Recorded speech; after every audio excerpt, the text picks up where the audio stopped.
Olha só, parece que aquele medo que a gente tava da Magnitsky cair por conta de um possível acordo do Lula com o Trump envolvendo um monte de coisas, inclusive a ajuda na retirada do Maduro da Venezuela, parece que não vai rolar isso, tá? A gente tem duas indicações importantes nesse assunto. A primeira indicação é que o Tesouro dos Estados Unidos se manifestou numa requisição formal do Congresso americano sobre os motivos pelos quais o Alexandre de Moraes tinha sido sancionado pela Lei Magnitsky, né? Então o Tesouro mandou uma carta para o deputado Rick McCormick, afirmando que o ministro foi penalizado por prisões preventivas arbitrárias e ataques à liberdade de expressão, e como é que foi de acordo com a ordem executiva, tal. Enfim, ou seja, o Departamento de Estado reafirmou as sanções ao Alexandre de Moraes. É sinal que elas não estão para cair, ele não mandaria uma carta dessa se eles estivessem pensando realmente em tirar as sanções Magnitsky do Alexandre de Moraes. Por outro lado, a gente tem uma outra indicação, que é essa entrevista dada aqui ao The Guardian pelo Celso Amorim, que é o ministro das Relações Exteriores do Brasil, pro forma, né? O nosso ministro de verdade é o Mauro Vieira, mas o Mauro Vieira não faz nada, quem fala só é o Celso Amorim. E o Celso Amorim deu uma entrevista ao The Guardian dizendo que o Lula não vai ajudar a tirar o Maduro, porque o Lula acha um absurdo os Estados Unidos fazer guerra na Venezuela, porque vai virar um novo conflito tipo Vietnã e não sei o que lá. Duvido, meu amigo. O Vietnã tinha um negócio, o povo vietnamês era contra os Estados Unidos, era a favor do governo do Vietnã. O povo venezuelano, não, meu amigo, o povo venezuelano é contra o Maduro, meu amigo. Ele perdeu a eleição, a gente sabe disso, né? Mas enfim, o ponto é, o Celso Amorim não falaria esse tipo de coisa se realmente houvesse esse tipo de acordo. Então, assim, eu não estou descartando nem que não houvesse originalmente esse tipo de acordo. Pode ser que havia realmente o acordo, que o Lula se comprometeu a tirar o Maduro e coisa e tal, mas que não deu certo. E daí agora não vai ter mais o fim da Magnitsky, é isso que a gente está entendendo dessa história, o que é uma boa notícia, tá? Eu sou o Peter Turguniev, esse é o canal Ancapso, e essas notícias foram sugeridas por Vinas Pistolou Geral, Nuzuki, Leonel Ribeiro, zagueiro oficial do Lula, e várias outras pessoas. Obrigado aí ao pessoal que sugeriu notícias lá no nosso site, no visãolibertaria.com, e obrigado a você que está assistindo o nosso vídeo. Se você gosta do nosso conteúdo, por favor, deixe o seu like, se inscreva aqui no canal, né? Então tá aqui, eu vou começar pela reportagem aqui do The Guardian, que ela aconteceu há alguns dias atrás, aconteceu ontem, dia 8 de dezembro, né? Essa informação aqui do Tesouro dos Estados Unidos se manifestando sobre a Magnitsky, que aconteceu hoje, dia 9 de dezembro. Então, né, isso aqui foi primeiro. Então, o que aconteceu? O Celso Amorim, aqui, ó, o ajudante brasileiro, o consultor brasileiro, disse que o Trump, o fechamento do espaço aéreo venezuelano é um ato de guerra que pode escalonar e não sei o que lá.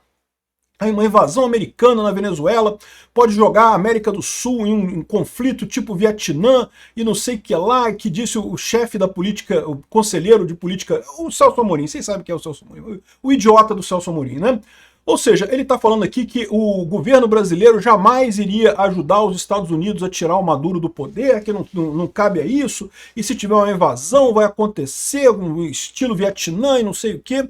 E eu duvido muito que tenha alguma coisa tipo Vietnã de fato. Como eu já falei para vocês, eu não acredito que os Estados Unidos faça uma invasão por terra na Venezuela, mas eu vou falar sobre isso. Eu tenho um outro canal chamado Mundo e Revolução, em que eu faço periodicamente vídeos sobre a Venezuela, sobre a Ucrânia, sobre Israel. Fiz hoje um vídeo sobre a Tailândia e o Camboja também. Eu analiso esses conflitos mundiais, né? Então, eu vou fazer um vídeo lá também falando sobre essa situação lá na Venezuela. Existe a possibilidade sim de haver uma invasão por terra, tá? Mas eu acho mais provável que o Trump faça um bombardeio de instalações militares venezuelanas e depois haja com tropas de serviço secreto, tropas de elite dentro da Venezuela para anular o Maduro, né?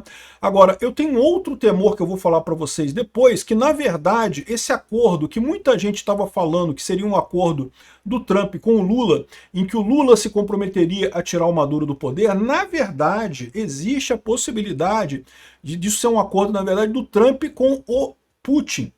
Mas eu vou falar disso depois, né? O ponto importante aqui pra gente aqui no Brasil é o seguinte: claramente o Celso Amorim está dizendo que o Brasil não vai ajudar os Estados Unidos, então não tem esse acordo. Aquele acordo que chegou a ser ventilado em algumas fontes, né? Ah, Peter, mas você falou que podia cair a Magnitsky. Não, eu falei com base nas fontes que estavam aparecendo aqui. Vocês viram que tudo que eu falo aqui, eu aponto para vocês aqui as fontes que estão apontando a coisa, né? E tinha gente realmente falando que havia uma negociação do Lula com o Trump, que o cara da JBS teria ido à Venezuela para negociar com o Maduro e que talvez a Magnitsky caísse por conta disso e não sei o que lá. E eu falei na época que me parecia uma coisa até razoável, ou seja, o Trump ele quer muito tirar o Maduro da Venezuela. O Trump quer que, ele sabe que tirando o Maduro da Venezuela o preço do petróleo cai muito, o que é uma coisa muito positiva para o mundo inteiro, para o desenvolvimento do mundo inteiro, inclusive para os Estados Unidos. Por mais que os Estados Unidos não dependam do petróleo da Venezuela, seria uma coisa positiva. Então, e de novo, é caro para o Trump politicamente ele fazer uma invasão da Venezuela.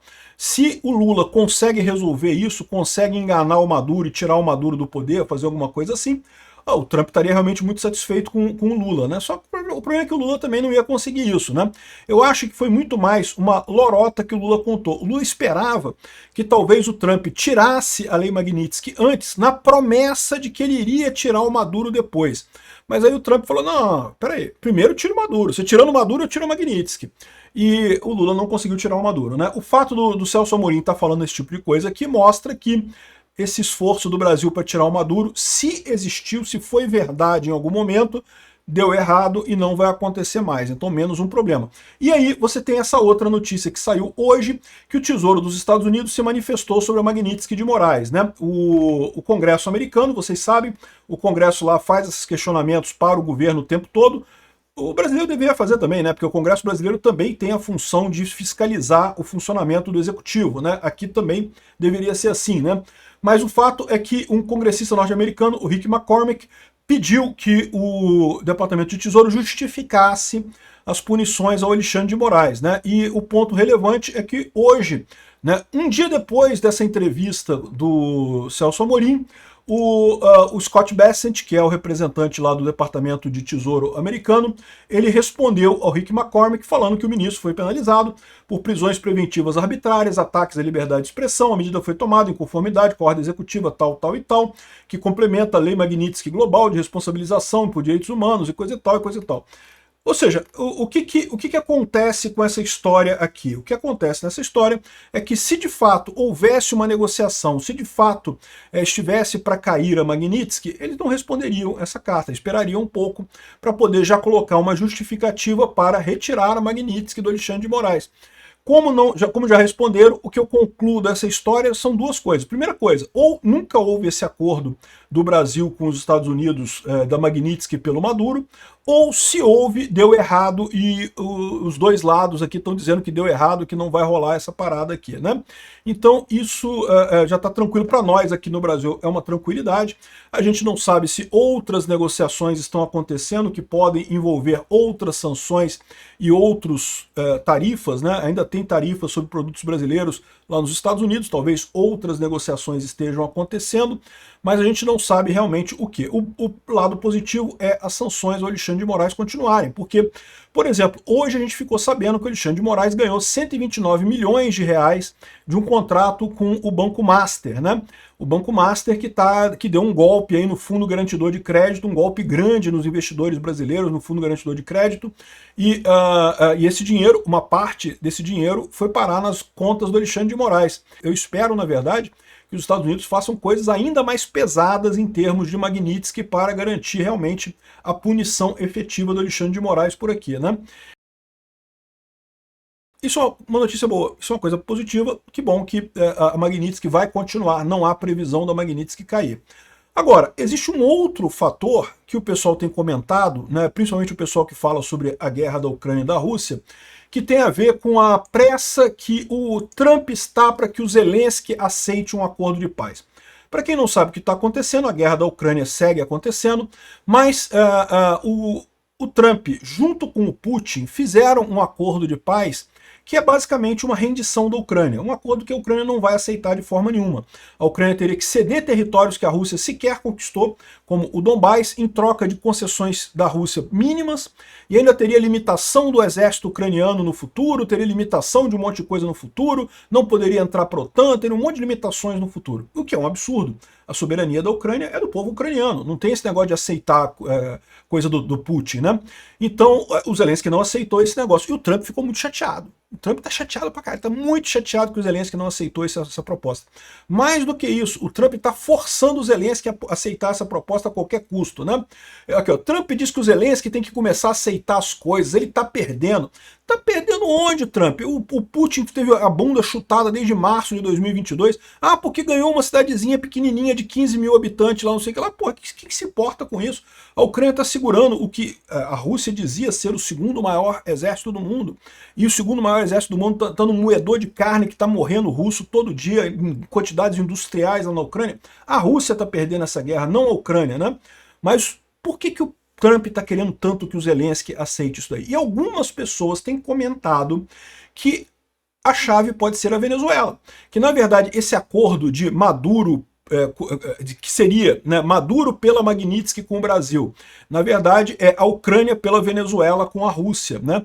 E a Rússia tem o poder de entregar. Por quê? Porque a Rússia tem uma força muito grande, não só na Venezuela, mas também aqui no Brasil, também em Cuba, também no México, também em vários países ali da América Latina. A guarda, o pessoal que faz a guarda do Maduro lá na Venezuela é uma guarda composta principalmente pelo pessoal do grupo Wagner e da guarda cubana. Por que isso? Porque o Maduro não confia nos próprios oficiais, ele teme que o pessoal ali mataria ele para pegar a recompensa americana, né? Então ele confia mais nos russos e nos cubanos do que no próprio exército dele. E aí, ou seja, se o Trump fez esse acordo com os russos entregam o Maduro. E isso faria sentido. Por isso que o Trump quer tanto que o Zelensky ceda nesse acordo, porque na verdade o Trump está trocando a Ucrânia pela Venezuela, o que é um absurdo, né? O Trump não é dono nem da Ucrânia nem da Venezuela. Se o Trump quisesse ceder, sei lá, o Alasca em troca da Venezuela, é direito dele. O Alasca faz parte dos Estados Unidos, ele entrega o Alasca para a Rússia e pronto, né? E libera a Venezuela. Mas a Ucrânia, ele não tem esse direito de vender terra da Ucrânia em troca disso, né? E no final das contas não vai acontecer. A Europa já bateu o pé, o Zelensky já falou não, e aí vai ficar por isso mesmo. Então o Trump está chateado com isso. Pode ser exatamente isso que o Trump estava esperando. E aí que a gente tem um problema muito sério. Por quê? Porque se o Trump botou esses barquinhos todo ali na Venezuela porque achava que a Rússia iria entregar o Maduro para ele, e agora a Rússia não vai entregar porque ele não conseguiu entregar a Ucrânia para a Rússia, o Trump vai ficar duplamente com a cara de tacho, né? Vai ser o taco do taco, né? Porque ele vai ter que tirar os barquinhos dele, porque supostamente se era esse a proposta, ele não vai conseguir tirar o Maduro do poder, ele não está querendo de fato iniciar uma guerra na Venezuela, então no final das contas ele vai ficar com cara de otário duplamente, não conseguiu nem na Ucrânia nem na Venezuela, acabou escrevendo na testa dele que o poder dos Estados Unidos simplesmente não existe mais, né? Mas por que isso? Porque ele se meteu a fazer uma coisa errada. Uma coisa é você criticar o país que é o agressor, criticar a Rússia. Isso, você sempre tem apoio, a verdade sempre tem apoio natural das pessoas. A mentira, meu amigo, a mentira é forçada, a mentira é cara, a mentira exige trabalho. Ao contrário, o Trump veio nessa papo de, ai não, que a Ucrânia tá perdendo, ai não, mas que a culpa é da Europa, e não sei o que lá, coisas que efetivamente são mentira e todo mundo sabe que é mentira. Ele tá se metendo numa armadilha, acreditando nas U7 lá do governo dele, e vai acabar se ferrando nessa história duplamente, não vai conseguir nenhuma coisa nem a outra. Não sei. Bom, eu vou falar mais sobre isso lá no meu vídeo, lá no Mundo em Revolução, sobre a Venezuela hoje. Então, eu vou deixar o link na descrição desse vídeo aqui. Quem quiser mais informações sobre esse assunto, eu aconselho que vocês deem uma olhada lá. Eu tenho falado, volta e meia, eu falo sobre isso daí. E, é lógico, se começar eventualmente um ataque americano à Venezuela, a gente vai acompanhar ao vivo também lá no Mundo em Revolução, onde eu acompanho esse tipo de coisa, tá? Obrigado por assistir nosso vídeo até o final. Tem alguns links para você nos ajudar aí na tela e também na descrição desse vídeo. Contribua com o nosso projeto.